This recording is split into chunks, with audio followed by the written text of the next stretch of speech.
Hey there, and welcome to the Office of the IT Guy, the show where we celebrate the people and talk about the technology that's changing our world. I am your host, Eric the IT Guy Hendricks, and my mission here is to share a love for open source and help build a stronger community. I'm so thankful that you tuned in because the office is now open.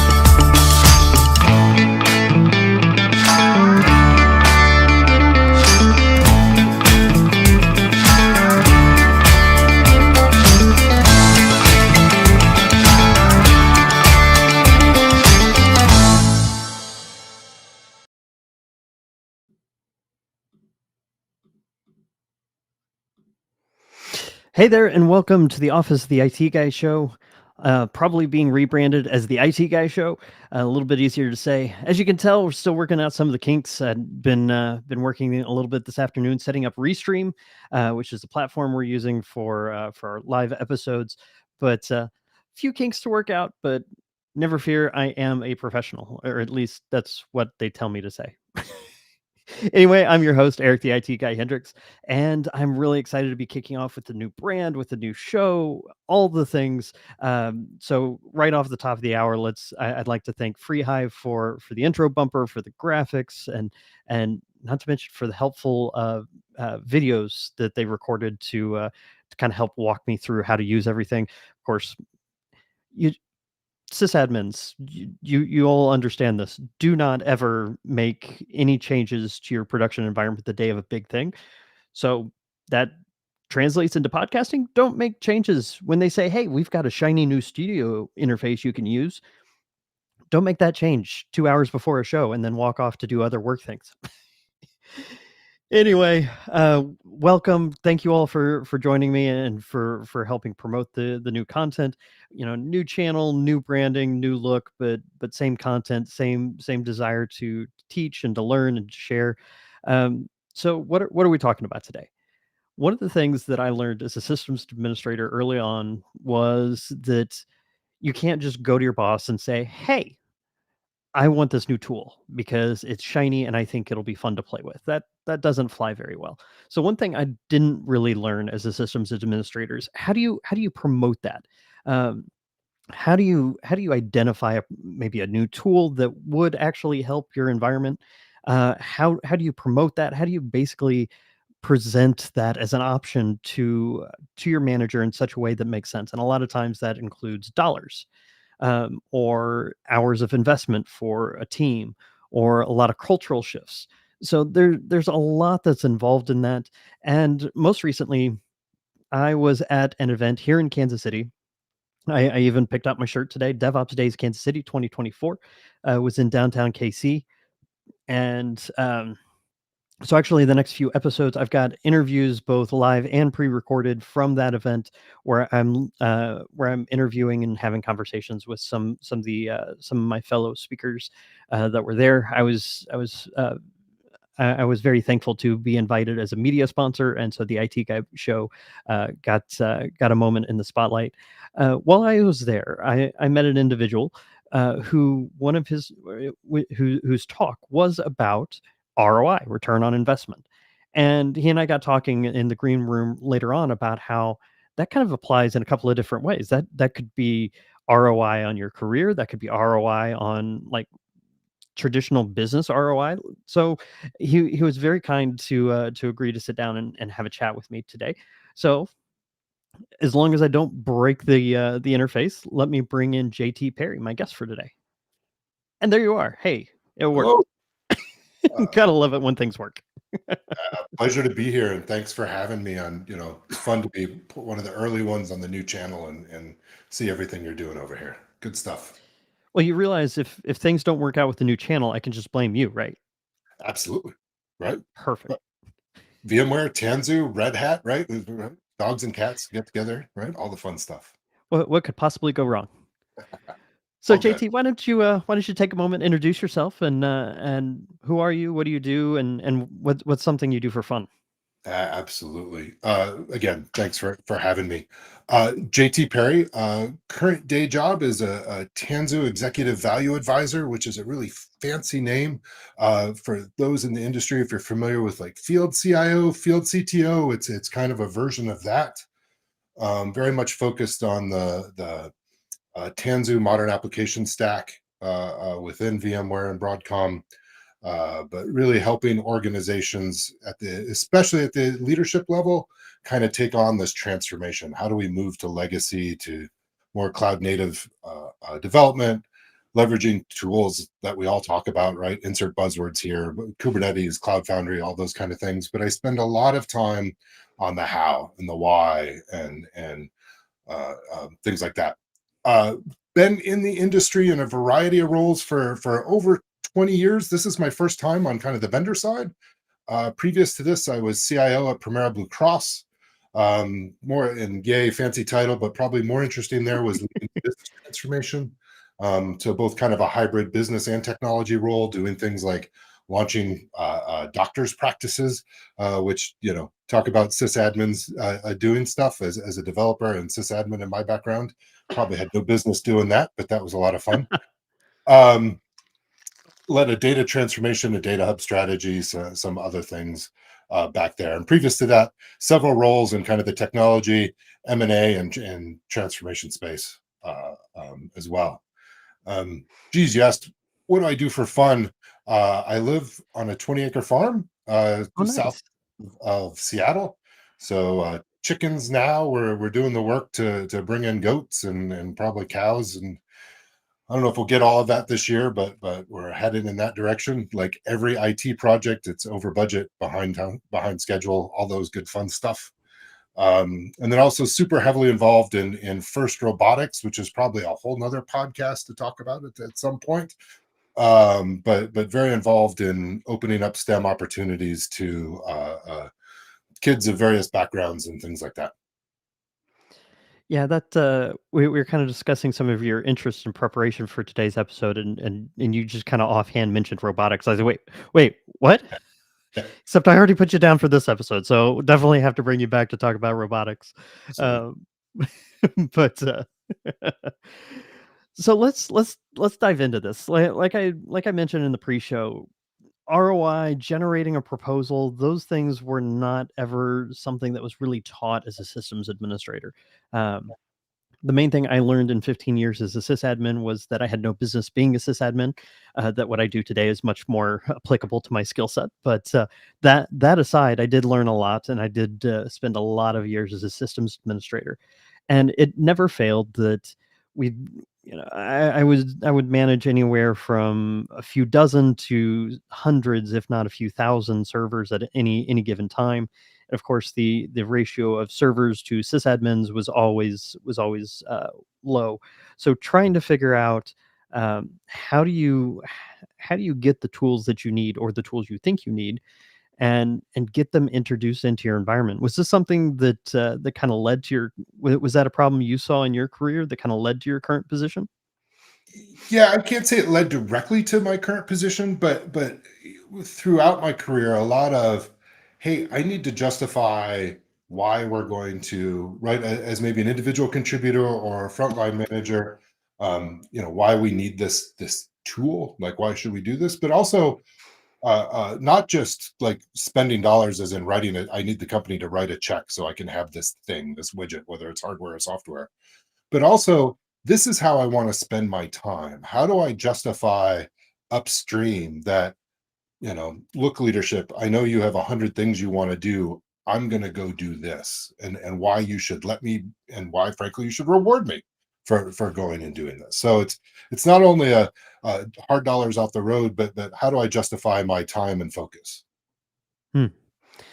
Yeah, I like that, especially sort of the non direct billing path. Like, I want to spend my time on. A lot of times, I spent time trying to learn technologies that we were already using.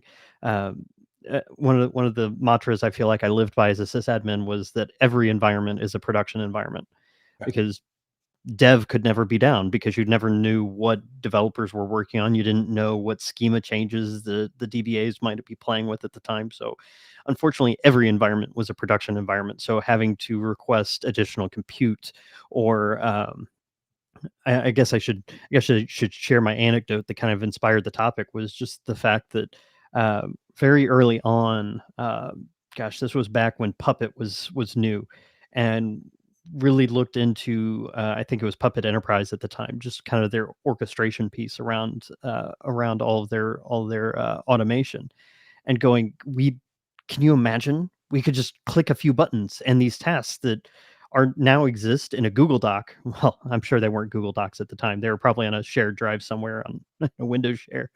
But just being stuck in this position of, well, I've got all these steps and I do the exact same thing over and over and over again.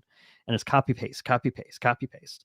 That's not effective for the company. That's not effective for um, is not effective as an employee. It's not effective for your end users, whether that's your internal customers like devs or your external customers. It just doesn't do anybody any good.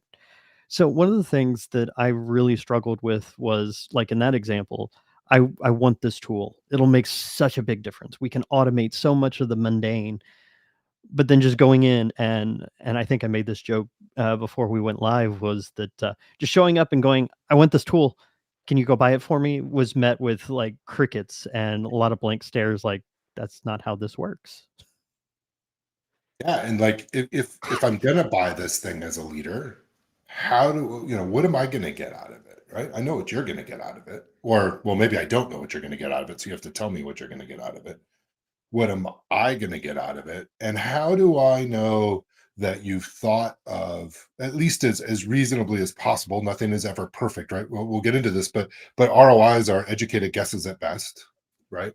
But how do I know you've thought of like all the effort and frankly some of the disruption that it's going to be bringing in this tool, Mm, right? To use Puppet example, you bring in Puppet. Well, there's a whole bunch of time to write those scripts, figure it out, right? And the front end, the rest of your sysadmin team, right, are going to use it. I hope like one person using it, right? That doesn't really. If everybody else is doing manual changes, right, and you're doing all this automatic configuration, but then also, hey, have you thought about how this is going to impact security and compliance? Like, and mm, maybe not in detail, but at least that, I acknowledge it's going to impact them, that they're going to, right? There's a new way we're going to do compliance controls because no longer is Eric going to sign off on this. It's part of the Puppet chain. So it just happens, right? And all that kind of stuff is, you know, ROI, while it's a thing, it can be an instrument. There isn't one version of it. It's not that scientific, but it's a way to communicate that I've thought about it. Here's what I think it's going to cost us. Here's what I think it can be. Um, and at the risk of rambling on, also being aware that like this also isn't like a waterfall project plan either, right? That's not what this is. This is that first, hey, this is what I it's going to cost, and here's what I think we're going to get out of it, and here's why I think we should do it. yeah, I like that. So we've identified a need, and so we want a shiny new automation tool. So I as an individual contributor have identified this need. What would be your next step, if you were in my shoes, to start promoting this up the chain to get the right approvals? First thing I would do is start to talk to the people I think are going to be impacted by this, right? And impact is not necessarily, I think that sometimes carries a negative connotation, but pro and con, right? There are good impacts, there are bad impacts. Um, and starting to have a conversation to say, okay, as a sysadmin, this is what I think I'm going to get out of it. I'll say leveraging the vendor, and that's not even just a plug because of my day job. Like I did this previously. The vendor knows what the benefits, of these tools are. At least they have a hypothesis around that. Ask them. So I'll use the security example again, right, or the compliance example. Go and start talking to them. And look, we all know have horror stories of those not being great relationships. These, by the way, are exercises that start to build the bridges between the organizations. So I would encourage you to do that anyway. But start to have a conversation with security of, hey, I think you could get something out of this too. Right. And it's not all sunshine and roses. Sometimes those can be contentious where security is like, no, we've got our own tool or we have our own roadmap. All that exists. Welcome to the real world, right? Right. That's all real. But I would start to have those conversations and start to see what part of it is being a salesperson, right? Help selling.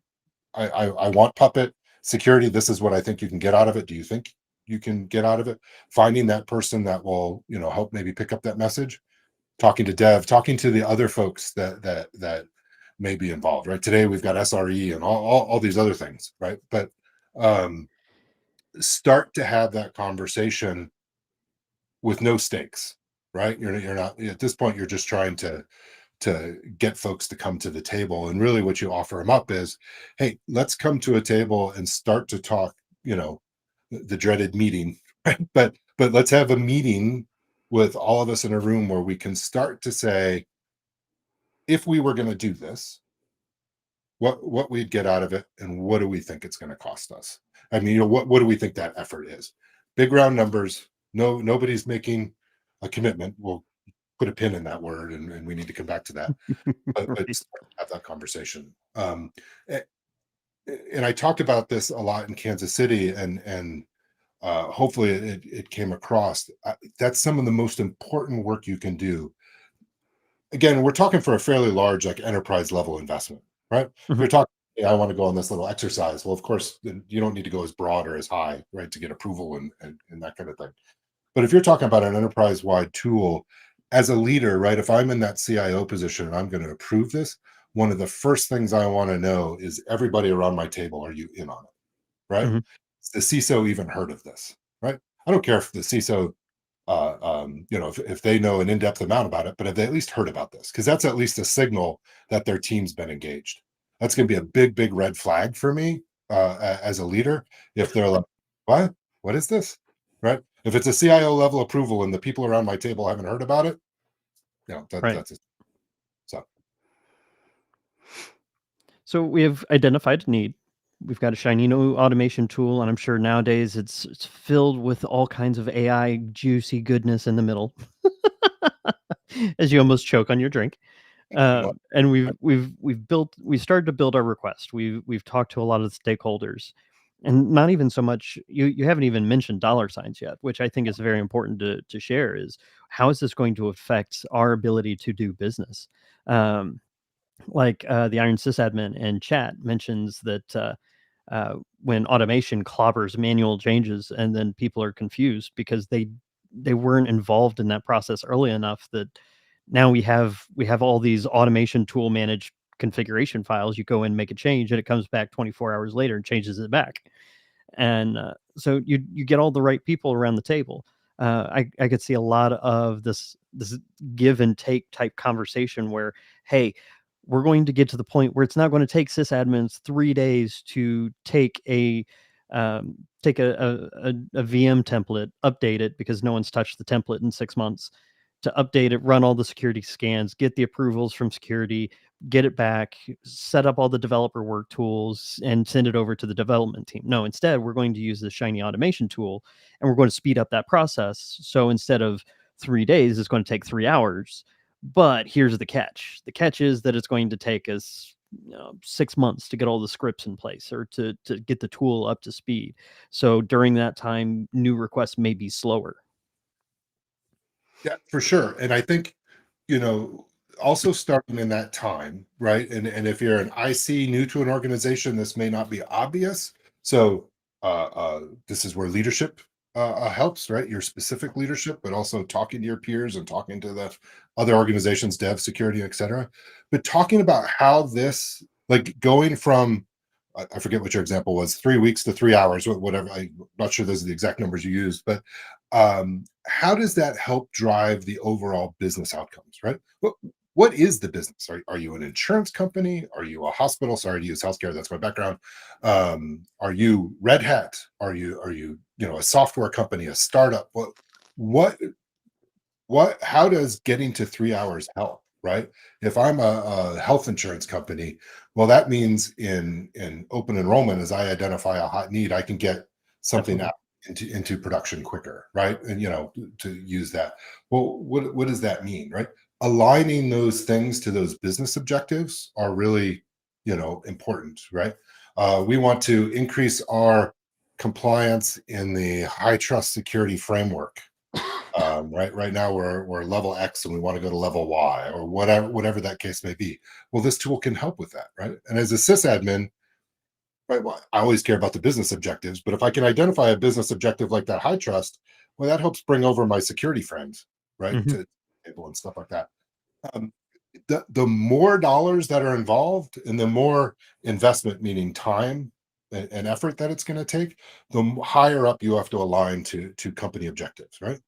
Your team of 6 or 8 people may have their own objectives for the year, and if you just want to spend 20% of your time, right, doing something that'll help with that, well, then all you really need is your manager's approval, right? Great. Hmm. If you're going to bring in a $400,000 tool and you need 6 months of half the IT's time leadership, well, that's the CIO level, maybe Right. even a board level. That's a real thing, though, right? I mean, Hmm. that's a real type of investment for some tools. Well, you better make sure you're aligning to probably the 3-year strategy of the company and the 1 year. And that may sound daunting, but I promise it's not, right? I mean, you probably can get there. And I would say if you can't remotely make it fit, hopefully you are, frankly, I'll use the word mature, but self-aware enough to go, this might not be the thing, right? You can use that as a self-check. Right. Yeah, I like that. So one of the key parts of this proposal that we're building, um, is that ROI, the return on investment, and you kind of started to hint at this. The meat of the conversation of, okay, great. So server rollouts can go from 3 days or 3 weeks to 3 hours. Um, Great. What does that mean? And that's not necessarily financial. So, what, in its most basic sense, keeping in mind metrics and definition, what is ROI? What are we looking at when we talk about return on investment? Yeah, at the end of the day, at its most basic form, am I going to get more out of this than I'm putting into this?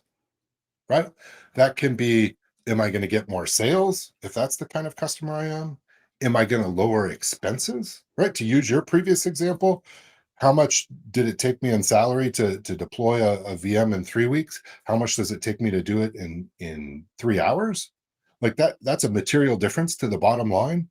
So starting to capture and gather those things, right? So when you get into that first meeting or you kind of get alignment that, hey, we're at least all interested in exploring this, because that's what you're trying to Mhm. do. Right? This ROI is kind of had a guided exploration, right? Start to have those conversations of, okay, what's the first change? If it's Puppet Enterprise, the first thing you're going to say is, like you already said, it used to take us 3 weeks, and now it's going to take us 3 hours.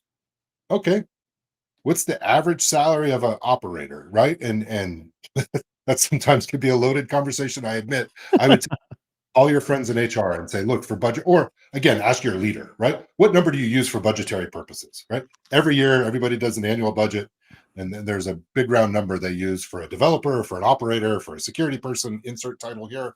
Those are the numbers you want, right? Whether you make more or less of that, look, that's a reality. But it's a number that your organization uses for budgetary reasons. That's the number you should use. Right. And literally say, okay, 3 hours versus 3 weeks was what, 120 hours? If I do my math right, 40 times three.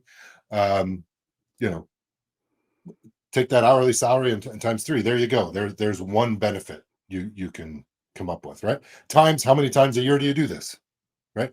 At its simplest form, from a technology perspective, from a justifying investment, those are the kind of things you're going to do. How long does it take me today? How long is it going to take me tomorrow? Right? Or how much does it cost me today? How much is it going to cost me tomorrow? How often do I do this operation? And add them up and realize, right, from that perspective, you are going to find things that are the opposite, right? Mm. I'll use the puppet example. You spend, well, I'm going to make a big broad statement here just for the contrived example, but you spend no time managing scripts today.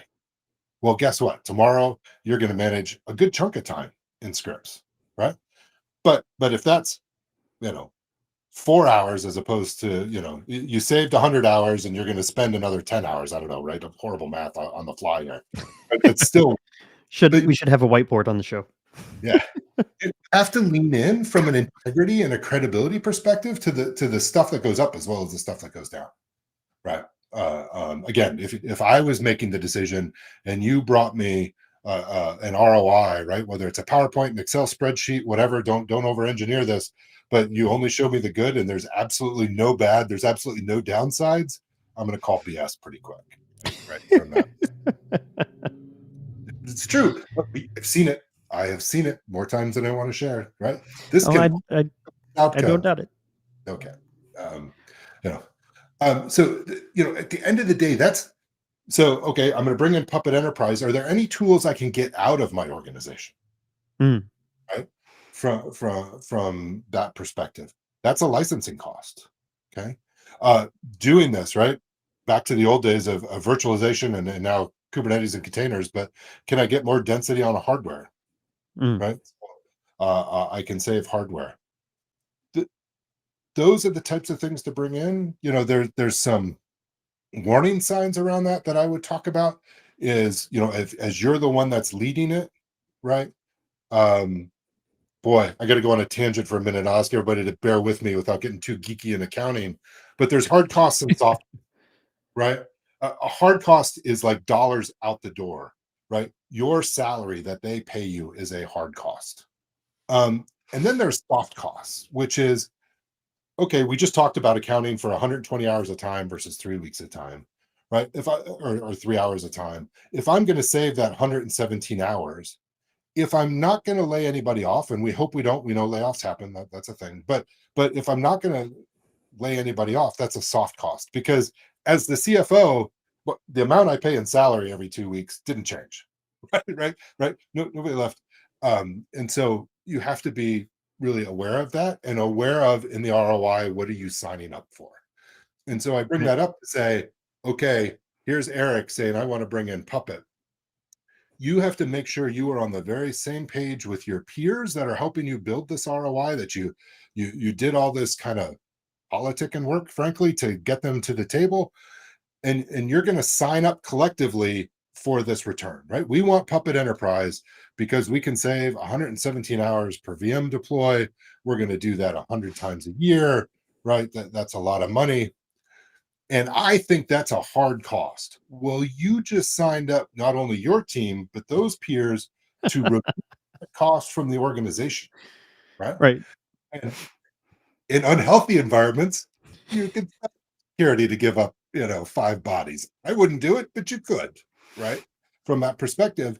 And realizing that when you get up, right, there are leaders that say, really, we can cut that bottom line. I'm going to take that, right? Hopefully they would ask a bunch of follow-up questions, but as a leader, as a CIO, again, if everybody around the table says, yeah, this makes sense, we think we can cut that from the organization, you just signed people up to leave the organization. And Mm, there's a human cost to that, and I don't want to be flippant about that in any way, shape, or form. I'd love for us to get to a world where layoffs never happen again, but they do, and sometimes that is the result of some of these things. But most of the time, the vast majority of the time that the sysadmin or somebody else is doing this ROI, right? It's really soft costs. I'm going to save that time because I can do so much more with that 117 hours, right? yes. Back to the corporate objectives. If I'm not spending 117 hours doing this, I can go do that. That helps us make money. That helps us do whatever. Or I can do this other thing that helps us save money, right? If I had 117 hours, I could do this where we don't need to pay this outside service or something. Whatever the case may be. Right. So don't be afraid of soft costs, but be very clear in everything you communicate around that. What you're signing up for and who's signing up for it, and did they sign off on it? It sounds. I have seen this movie, right, from several times. I'm pretty sure I still have the ticket stubs to that movie. Uh, you raise a lot of good points, and I told you ahead of time this was going to happen. I want to take us off script for a minute because a Okay. question came to mind as we were talking about hard and soft costs. One thing that has changed in my time in the industry, and like very early on, it was the early days of VMware. Um, I still remember just the shock of watching my first P2V conversion. So for you younger admins out there that have had the cloud, that was physical to virtual conversions. And watching the P2V tool the first time, we had a ping running against that IP address, as it switched from the hardware to the virtual machine, didn't drop a packet. It was the most incredible thing I ever saw. How little could I have predicted today's environment where we still have data centers, we still have bare metal, but now there's been this rush to the cloud, and we can have another episode to talk about how well that worked out for folks. But having come from a data center capital expenditure type of budget planning world, you can get into this conversation between capex and opex, and a lot of folks that I talk to nowadays uh, see OpEx as just an unlimited stream of cash. We can go out and spend all this money in the cloud. We don't have to write things off in 3 years. It's not CapEx anymore. Does that battle between CapEx and OpEx affect this process any? Yes, when you get into the larger, right, the whole I want to spend 20% of my time working on that, no, it doesn't. But in the, I'm going to bring in a $400,000 tool and all of that, it absolutely does. And you know, leaders, whether they're technology or business, right, CFOs, all of that. Boy, I feel like the OpEx versus CapEx. To also go back in our Wayback Machine is like the Windows versus Linux battles way back Oh, when. for Like, sure. what? Um, you know, to expose my personal bias, I feel like CapEx is a credit card. I can buy a whole lot right now, but I'm going to have to make up for that down the Mhm. road. Or OpEx is I can just pay now. So I preferred to get to OpEx where I could. That being said, to launch a new line of business, right? Whether I did was a part of that with some awesome people at DRMS, an old job, or uh, cool people I got to work with at Primera around that. Well, you kind of did need to do that CapEx thing, right? You kind of needed to charge the credit card. It's like buying a house, right? While I'm sure there are people out there that do it, you generally can't do that with OpEx, right? Just out of your payroll. You generally kind of do CapEx, right? Taking out a loan. And I know it's not a great 100% analogy, but there is that thing that is the time to use that. But yeah, making sure that okay, we're going to capitalize this Puppet enterprise, right? Wow, Puppet should like sponsor you after all of this. But, I uh, just pulled them out of the air, honestly. It was just one of the projects that I wanted to get approved. Salt, I don't think right? it ever did. Uh, yeah, let's start a online discussion battle of automation tools of Puppet, Chef, Salt, Ansible. Anyway, um, Well, I can finish that right now. I'm the host, and I am dead set on Ansible. So there you go. that sounds horrible. We can I bring it to the VMware right now. Okay, it's all good, man. All good. Um, but the capex and opex, knowing that I'm going to capitalize it now because you know it allows me to do that without directly impacting the bottom line, right? I don't have to take that $400,000 hit today on the bottom Mhm. line, but I do know I have to take chunks of it out throughout the year, right? So you're signing up future you, right? I talk about all the time that I hate future me because it signs me up for stuff that I have to do later, right? As an organization, you are doing that, right? You are setting yourselves up for quote unquote payments, at least on paper from a financial perspective. And your Right. CFO is going to hold you accountable to you. And they should, right? And the street and stock analysts when you get to be public companies and all that kind of fun stuff as well. So Oh, I for sure. think a good awareness of that. That being said, if you're a sysadmin, you're just getting started in your career, yeah, no, it's a thing, but I wouldn't stay up at night about it. But if you are, starting to be that director level that has to sponsor these types of things or VP and higher, you absolutely should know what bucket of money you're tapping into. That's so when you were here in town, when you were here in Kansas City at DevOps Days, you brought up a really good point in your presentation that even I stopped and went, "Oh, yeah, I didn't think about that." And that's this idea that you might actually have to follow up and prove your assumptions. Absolutely. At least if you want to do it a second time, right? And I say tongue in cheek. But again, if I'm a leader and you said, look, if I bring in this puppet enterprise, it's going to take us about 6 months, again, back of the napkin, all of that. We can get on the waterfall projects versus agile train too.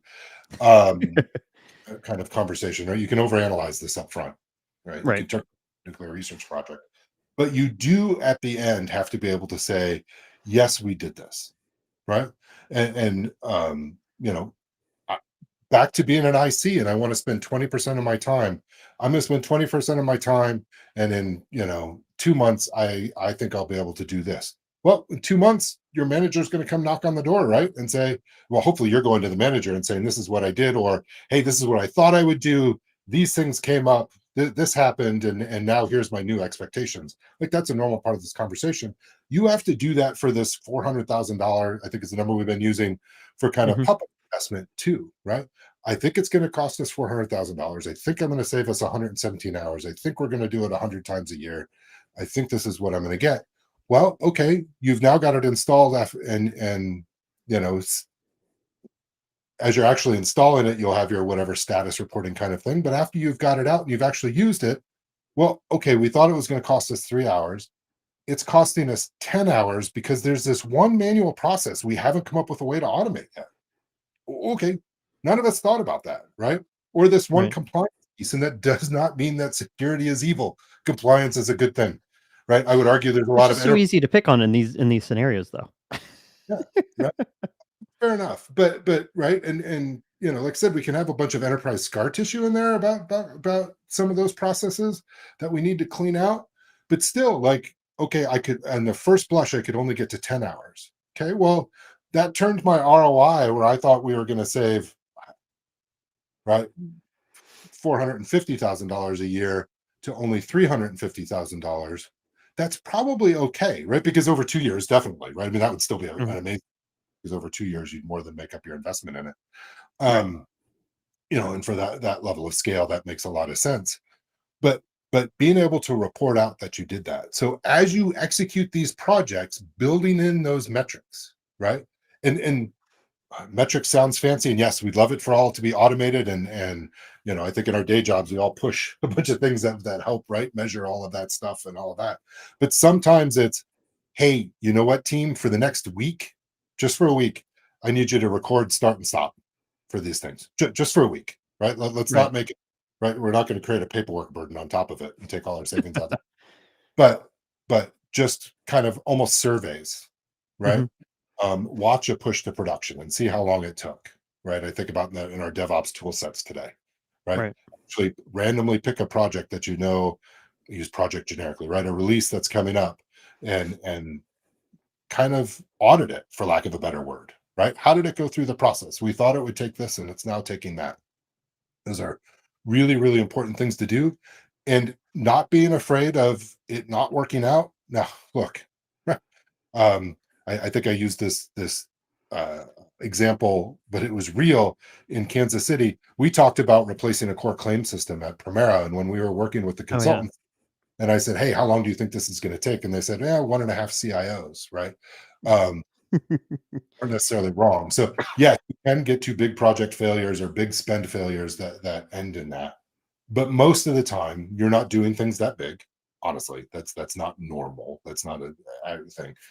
Things that most people are going to spin up are much lower stakes than that, and sometimes it's going to work out, sometimes it's not, and usually what happens is it works out but not as well as you thought. Occasionally you get the awesome outcome of like, wow, we thought we were going to save 100,000 and we're saving 200,000. I've seen that, Right. it does happen, but the usual case is, we're optimistic humans. We thought we'd save 300,000 and we're going to save 250. That's still probably a really good answer. And, being able to articulate the why is going to build your credibility. So the next time you go to that well, you'll get a yes, right? I, as a leader, there were people that would come to me, again, dollar amounts matter, but generally come to me and say, hey, I think we should do this. And this is what I think we're going to get out of it. It'd be like, okay, right? There was others I'd probably deep dive and tear apart and challenge because maybe it was their first time, and I just wanted to Mm. know did all of this. Um, or if there are ones that I sniffed, frankly, integrity problems with previous requests, then yeah, right, we're gonna have some fun as we do this. Follow up is critical. That's how you get to do number 2 and 3. Mm. Right? You can do any of these once, right? But whether or not you want to get a second or third crack at it, which you will, and frankly, is how you build your career. Oh, for sure. Speaking of career, have you used a lot of these same proposal methods, a lot of the tidbits on ROI that we've talked about today to apply towards a job position or maybe a career shift? Yeah, I think a lot of well, I remember growing up and my parents used to say, "Well, just make a pros cons list." Right? Of whatever decision you're going to be picking a college, pick it whatever, right? All of that kind of thing, whatever the decision would make. That's really what this is, right? At its most simplest, boiling it down. It's taking all the reasons that this is good, all the reasons that this might not be so good, and making a judgment of whether or not you want to do it. Right. This is looking at all the dollars or hours or distraction, right? Distraction's a cost as well. Hmm. It's going to take which would probably be in the con list. Here's all the things we're going to get out of it. In the pro, is it worth it? Right. So I would say the same kind of concept could be used at a career. Take all right. So you're looking for a new job. Let's say you got to you found something you were interested in, and you got an offer back. Okay, it's more money, but is it more money that makes it worth it? Right. Right. So there's the transition cost, right? All the stress Oh, and for there's sure. all of that comes with it. Um, you know, the devil I know versus the devil I don't kind of stuff. And salary, right, is the increase in salary, and people have many more drivers for doing Hmm. things right. Can I work remote? Can I work? I don't mean to make it just about dollars, but we're talking about a return on For investment sure. here. But looking at that and saying, do those pros outweigh that con? I would say, yeah, absolutely. You should be using this as a part of your career. It's probably any like I'm going to buy a car, I'm going to buy a house, any of those. It's a farm, right? I would love lots of new tractors. Like I'm a tractor nerd. Um, my incredible wife does a good job of really watching my return on investment, right, and whether or not I Mm. can spend.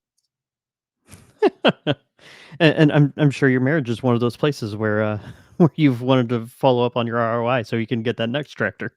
Exactly. Exactly. Yeah, I would say you know you can overuse the term, but most things you do probably day to day, you're doing some kind of version of this calculation.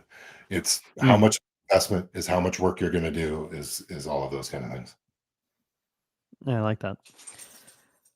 So to summarize, if I were to provide the audience with just a quick hit list of things to focus on in order to build that next project proposal, um, identify the need, engage with stakeholders, people that would be affected, whether positively or negative, build your request, calculate that ROI, and then, of course, 6 months, a year, whatever that time frame is, make sure to follow up.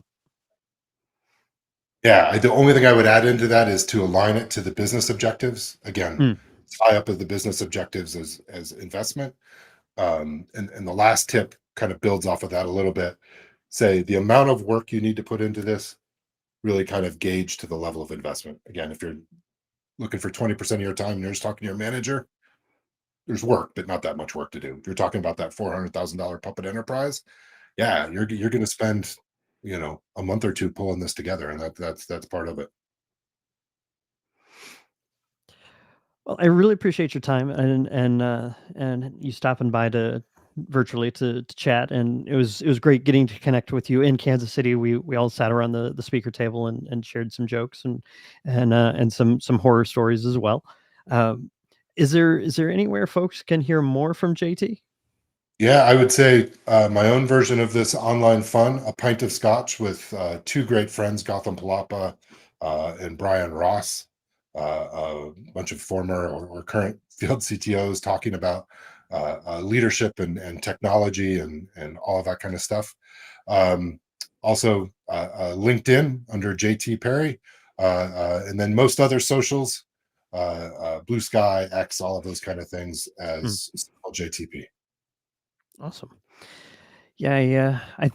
I almost branded this Linux and liquor, but I didn't figure that would get quite the reach that I was hoping for.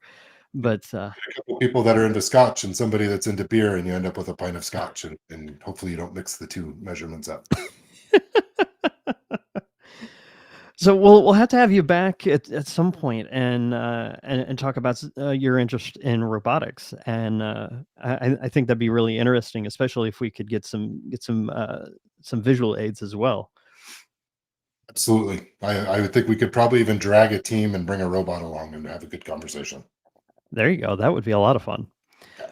Well, if you enjoyed our conversation today with JT Perry from VMware, aka VMware by Broadcom, I think is the official branding now. Um, but if you want to catch more of JT back on this show, make sure to like and subscribe and share with a friend, please. Uh, my previous project had an incredible following, and now that we're over on this other channel, uh, really could use your all's help to re-promote it and get us back up to speed. I've got plenty of content lined up. I've got conversation about AI coming up. We've got a conversation about DevOps and people. Goodness, there's one coming up. One of the members of the Matrix Foundation will be joining us to talk about Matrix. Um, there's just so much content I want to build, and this is only part of it. The rest of the channel will be looking at things like I've got a home lab that I'm looking to standardize on some open source tools, identity management, maybe some Kubernetes. So this is just one piece of the puzzle, but be sure to like the content and share it with a friend. Would really appreciate that. In fact, in 2 weeks, I've got a conversation with Natalie from a company called Shipyard. And she has a passion for ephemeral environments. So the Iron Sysadmin, my buddy Nate and I were joking in chat about how every environment is a production environment when you're a sysadmin. Well, Natalie's going to join me to talk a little bit about ephemeral environments and how that can not only change your production environment, but also serve as that non-prod production-like environment for you to build and test against. I got to meet Natalie at Kansas City's DevOpsDays just a few weeks ago. Amazing person, very passionate about minimal CD and ephemeral environments. So I'm really looking forward to that conversation. I'm also picking back the reins up at the Fedora podcast. We'll be live next week around the same time, different channel. And we're going to be interviewing the Fedora Docs team. So lots of content going on. Of course, everything going on at Red Hat as well. Follow me on the Red Hat Enterprise Linux channel. There's just so much going on. I'm really excited. This is going to be an amazing summer. JT, thank you so much for being my guinea pig with the new tool and the new channel. So thank you, Eric. Can't wait to watch. We joke about working for various vendors, but at the end of the day, we're all one community. And I, for one, can't wait to watch the conversation with Natalie and the rest of the stuff you have planned this summer. Yep. Happy to. Some great people lined up, and JT and I got to meet a lot of them just a few weeks ago. So really excited. So on behalf of my guest, JT Perry, I've been your host, Eric the IT Guy Hendricks, and this has been the IT Guy Show, episode 2. It doesn't feel like 2 episodes, considering I just did a couple of live streams last week too. So, but thank you all for joining us, and we'll see you again real soon.